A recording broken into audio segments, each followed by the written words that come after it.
Government ആകെ ബംഗിൾ ചെയ്തിരിക്കുകയാണ്. ഇപ്പോൾ വളരെയധികം കൺഫ്യൂഷൻ വിദ്യാർത്ഥികളുടെ ഇടയിലുണ്ടായി. മാത്രമല്ല, ഒരു പരിഷ്കാരം ഗവൺമെൻറ് ആലോചിച്ചിരുന്നു എങ്കിൽ അത് ദിവസങ്ങൾക്ക് മുമ്പ് ആലോചിച്ച് അതിൻ്റെ ഗ്രൗണ്ട് ഒരുക്കി ചെയ്യേണ്ടതായിരുന്നു. അതിന് പകരം കോടതി നടത്തിയ പ്രയോഗം വളരെ കറക്റ്റാണ്. കളി തുടങ്ങിയതിന് ശേഷം കളി നിയമം മാറ്റുക എന്ന് പറഞ്ഞ പോലെ ചെയ്തതിൻ്റെ ഫലം അനുഭവിക്കുന്നത് വിദ്യാർത്ഥികളാണ്. വേണ്ട സ്ഥലത്ത് അഡ്മിഷൻ, വേണ്ട സ്ഥലത്ത് അവരുടെ പ്രീ പ്ലാനിങ് എല്ലാത്തിനെയും ബാധിക്കുന്ന തരത്തിലുള്ള വലിയൊരു കൺഫ്യൂഷൻ ഉണ്ടാക്കിയതിന് ഗവൺമെൻറ്റാണ് ഉത്തരവാദി.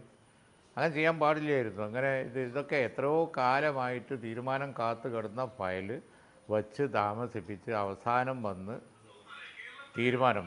പരിഷ്കാരം വേണോ വേണ്ടേ എന്നുള്ളതല്ല പ്രശ്നം, അത് കൈകാര്യം ചെയ്ത രീതിയാണ് വളരെ മോശമായി പോയത്.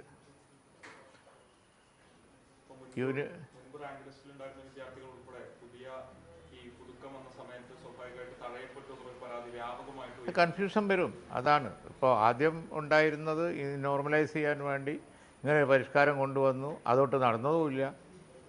രണ്ടും കെട്ട നിലയിലായി, രണ്ടു കൂട്ടർക്കും ദോഷമായി.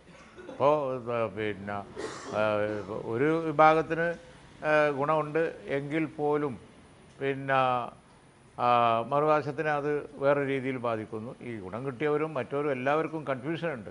ഒക്കെ വെച്ച് താമസിപ്പിച്ച് പ്രോബ്ലമാക്കി. ഇതിൻ്റെ ഒന്നും ആവശ്യമില്ലല്ലോ. ഇതൊക്കെ എത്രയോ കാലമായിട്ടുള്ള, ഇതൊക്കെ ക്വിക്കായിട്ട് തീരുമാനം എടുക്കേണ്ട വിഷയമല്ല. അക്കാഡമിക് ഇയറും കോഴ്സും ഇതൊക്കെ സമയബന്ധിതമായി നടക്കുന്നതല്ലേ.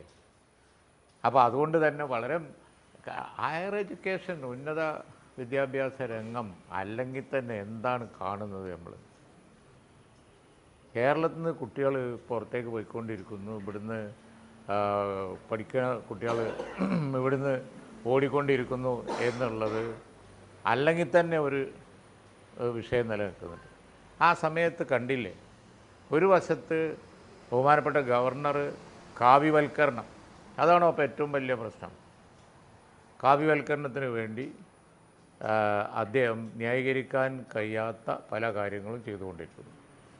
മറുവശത്ത് അതിനെ ചേർക്കാൻ ഭരിക്കുന്ന ഗവൺമെൻറ്, അതാണ് ഗവർണർമാർ പ്രശ്നം ഉണ്ടാക്കുന്നത് തമിഴ്നാട്ടിലും ഉണ്ട്, ബാക്കി എല്ലാ സ്ഥലത്തും ഉണ്ട്. BJP ഗവൺമെൻറ് വെച്ച ഗവർണർമാർ മുഴുവൻ ഇങ്ങനെ തന്നെയാണ്. പക്ഷേ അവിടെയൊക്കെ ഭരിക്കുന്ന ഗവൺമെൻറ് കൈകാര്യം ചെയ്യുന്ന ഒരു ഉസിരുള്ള രീതിയുണ്ട്, അതിനുള്ള ഇച്ഛാശക്തി ഉണ്ട് അവർക്ക്. ഇവിടെ കായികമായി നേരിടുക. യൂണിവേഴ്സിറ്റി ഇത് ഇവിടെ ബന്ദികളാവുന്നത് ആരാണ്?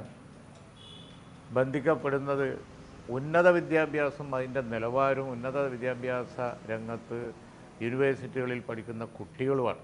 ഇത് കണ്ട കുട്ടികൾ ഇവിടുന്ന് ഓടാതിരിക്കുക.